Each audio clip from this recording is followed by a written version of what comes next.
Okay, today I'm going to show you how to set up your green screen within OBS and Streamlabs OBS.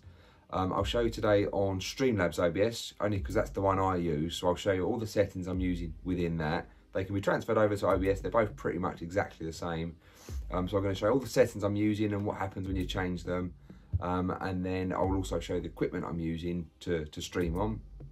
I'm not going to show you how to set up your sources and scenes and things like that. I'm just going to assume you already know how to do that. It's pretty basic stuff.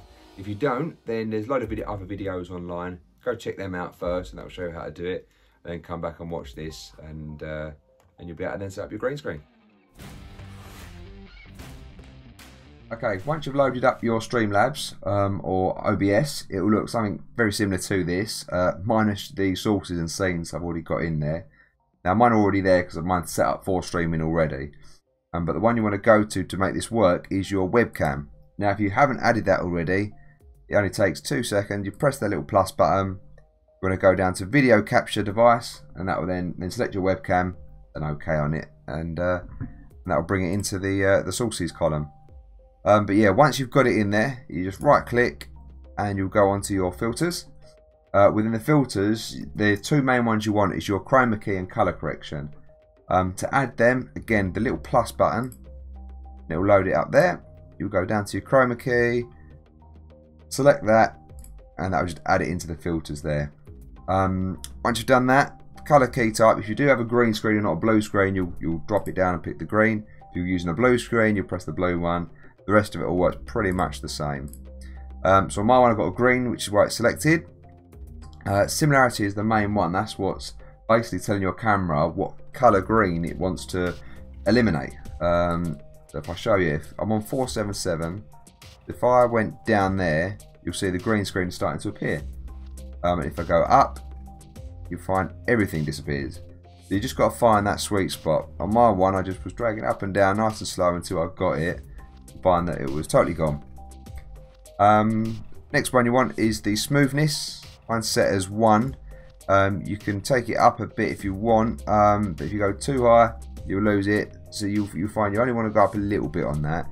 You'll see there, I've gone up to 78 there, and you can see on my face, it's oh yeah, my hand there, it's all starting to disappear.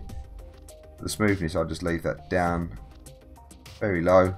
Don't need a high number. Just makes the picture a little bit clearer. You can leave it on 1, which is pretty much off. Opacity, you want that full on. If you take it down, you'll end up ghosting yourself out. Then I'll leave that full on to keep your colours up. Contrast and brightness, leave that as it is. Don't need to change that. Unless you find you're in a bit of a dark room, you might want to bump the brightness up a bit. But generally, I don't have a well lit room, and it's picking up quite fine.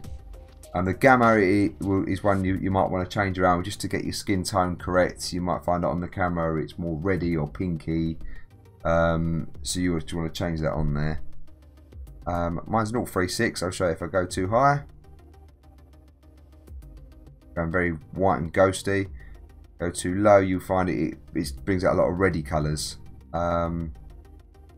But to be fair, there's no right way. You can change it to whatever one you want, what we think's good match.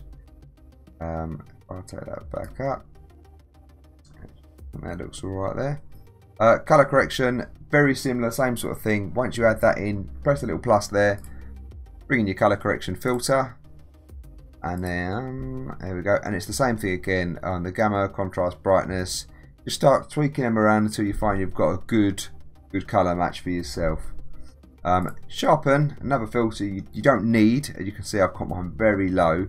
A lot of people won't bother with the sharpness filter, but if you take it right down, it kind of blurs it slightly.